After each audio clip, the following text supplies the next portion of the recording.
محترم سامعین، آج کا ہمارا موضوع ہے نماز کی اہمیت و فضیلت۔ نماز فارسی زبان کا لفظ ہے۔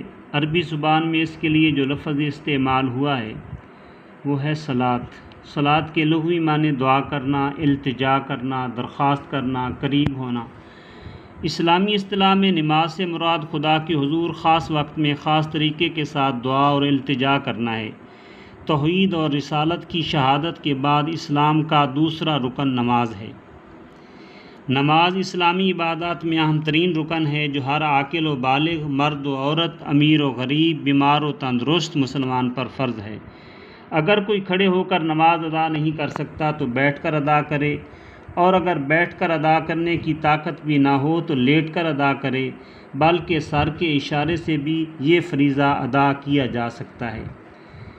نماز کی اہمیت قرآن مجید کی روشنی میں اللہ جل جلالہ فرماتے ہیں، اننی انا اللہ لا الہ الا انا فاعبدنی واقم الصلاۃ لذکری۔ بے شک میں ہی اللہ ہوں، میرے سوا کوئی معبود نہیں، پس میری ہی بندگی کرو اور میری یاد کے لیے نماز قائم کرو۔ فاقیموا الصلاۃ ان الصلاۃ کانت علی المؤمنین کتابا موقوتا۔ پس نماز قائم کرو، بے شک نماز مومنوں پر وقت کی پابندی کے ساتھ فرض کی گئی ہے۔ وَأَقِیمُوا الصَّلَاةَ وَلَا تَکُونُوا مِنَ الْمُشْرِکِینَ، اور نماز قائم کرو اور مشرکوں میں سے نہ ہو جاؤ۔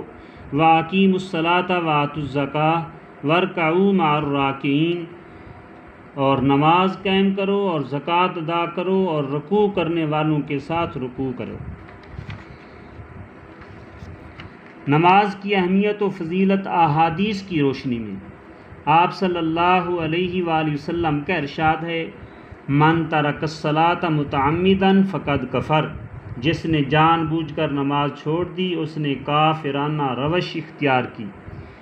الصلاۃ عماد الدین فمن ترکہا فقد ہدم الدین۔ نماز دین کا ستون ہے، پس جس نے اس کو چھوڑا اس نے دین کو گرا دیا۔ الصلاۃ معراج المومنین، نماز مومن کی معراج ہے۔ قرۃ عینی فی الصلاۃ، میری آنکھوں کی ٹھنڈک نماز میں ہے۔ اپنے گھروں میں بھی نماز پڑھو اور انہیں قبرستان نہ بناؤ۔ حدیث کے مطابق نوافل اور سنتے گھروں میں پڑھنے کا حکم ہے، اور اپنے گھروں کو قبرستان کی طرح ذکر الہی اور عبادت کے بغیر ویران نہ کرو۔ جس طرح فرض نماز مسجد میں باجماعت پڑھنا افضل ہے، اسی طرح نفل اور سنت نماز گھر میں پڑھنا افضل ہے۔ حضرت عبداللہ بن عمر رضی اللہ تعالیٰ عنہ فرماتے ہیں کہ حضرت آدم علیہ السلام کی گردن میں پھوڑا نکل آیا، انہوں نے نماز پڑھی تو وہ پھوڑا نیچے اتر کر سینہ پر آ گیا۔ حضرت آدم علیہ السلام نے پھر نماز پڑھی، وہ کوکھ میں آ گیا۔ انہوں نے پھر نماز پڑھی تو ٹخنے میں آ گیا۔ انہوں نے پھر نماز پڑھی تو انگوٹھے میں آ گیا۔ انہوں نے پھر نماز پڑھی تو وہ چلا گیا۔ حضرت عبدالرحمن بن عبداللہ رحمۃ اللہ فرماتے ہیں کہ میں حضرت عمر بن خطاب رضی اللہ تعالیٰ عنہ کی خدمت میں حاضر ہوا، وہ ظہر کی نماز پڑھ رہے تھے۔ میں نے پوچھا یہ کون سی نماز ہے؟ حضرت عمر رضی اللہ تعالیٰ عنہ نے فرمایا یہ نماز تہجد کی نماز کی طرح ہے۔ حضرت اسود، حضرت مرہ، حضرت مسروق رضی اللہ عنہم کہتے ہیں کہ حضرت عبداللہ رضی اللہ تعالیٰ عنہ نے فرمایا دن کی نمازوں میں سے صرف ظہر کی نماز سے پہلے کی 4 رکعتیں رات کی تہجد کے برابر ہیں، اور دن کی تمام نمازوں پر ان 4 رکعتوں کو ایسی فضیلت ہے جیسے نماز باجماعت کو اکیلے نماز پر۔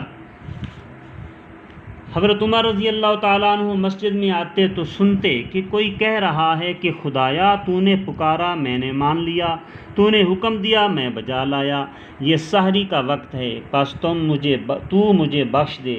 آپ نے کان لگا کر غور کیا تو معلوم ہوا کہ حضرت عبداللہ بن مسعود رضی اللہ تعالیٰ عنہ کے گھر سے یہ آواز آ رہی ہے۔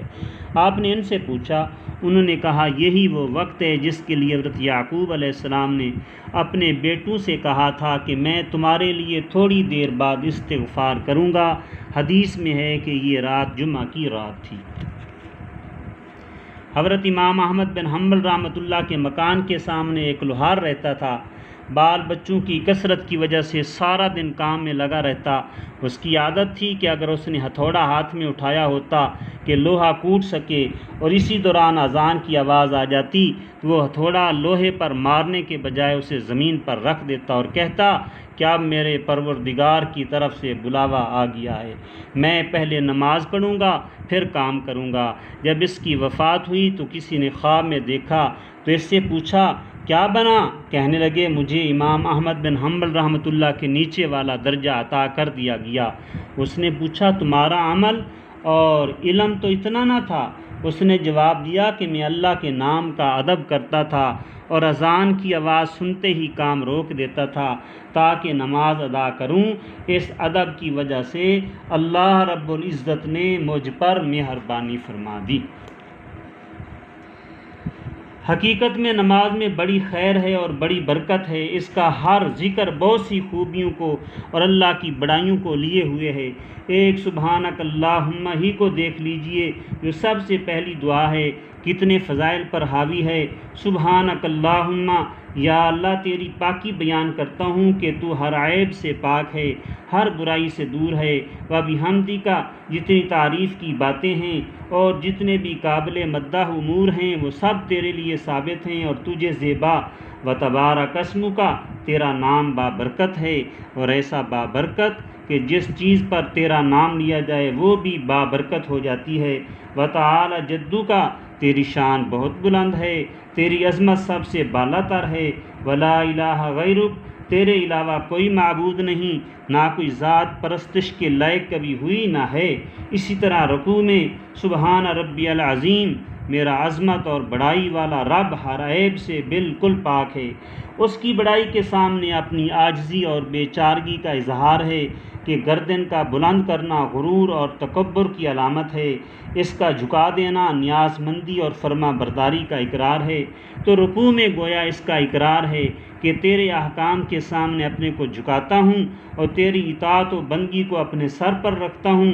میرا یہ گناہ گار جسم تیرے سامنے حاضر ہے اور تیری بارگاہ میں جھکا ہوا ہے، تو بے شک بڑائی والا ہے اور تیری بڑائی کے سامنے میں سرنگوں ہوں۔